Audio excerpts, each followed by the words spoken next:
Hi, I'm Jo from Core Connection Personal Training and Buggy Bootcamp Bedford. Right, so I'm going to show you how to activate your core, which is something we hear ever such a lot, and it isn't just a case of pulling your belly button in. Okay, so what I want you to do, first of all, let's start from the beginning. Right, so your core is made up from your TVA, so your transverse abdominals, which wrap all the way around here. Okay, it's made up of your lower back muscles, it's made up of pelvic floor and the diaphragm. Okay, so breathing activates your pelvic floor. So how can we tell? So if you can find your hip bones and then move your fingers in about an inch, and then I want you to say set. Okay, so what you should feel is just underneath your fingers, you should feel the muscle tighten. Okay, it's not going to be like a great big bicep squeeze, you should just feel the muscle tighten.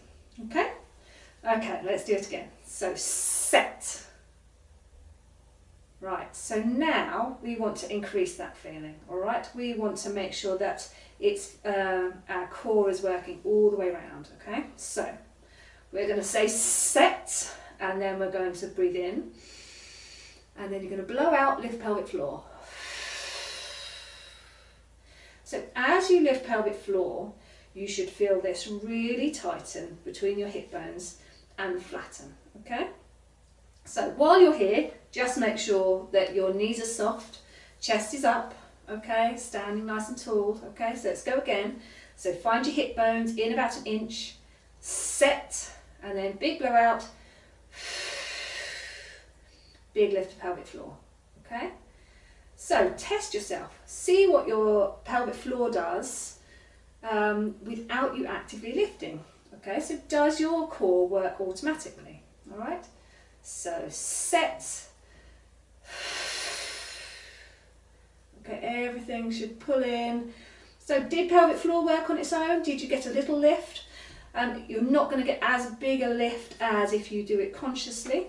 All right, but what we want is every time you blow out, your core works. So pelvic floor lifts, diaphragm drops, TVA tightens, lower back tightens.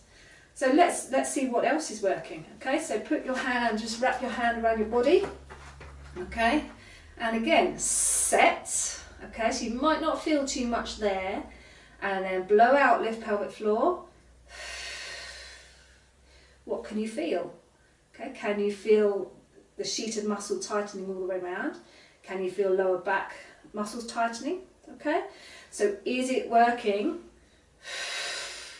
Is it working without saying set? Is it working, is pelvic floor lifting without you actively lifting it? Okay, so you can increase all these feelings, or you can increase your core work just by adding a bit of tension with your arms.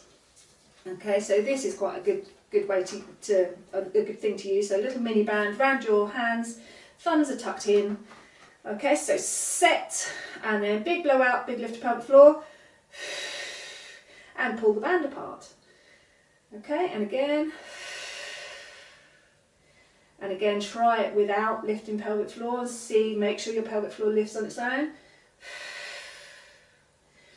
All right, so just by adding tension, we're increasing that core work. When you're using weights and resistance bands, before you start the exercise, so you have your weights in your hands, set, okay, and you do your squat.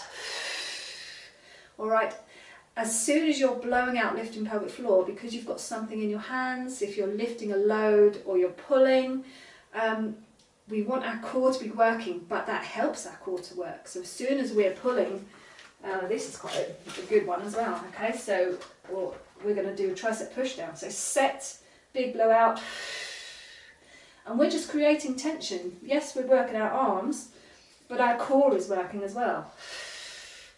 Pulling.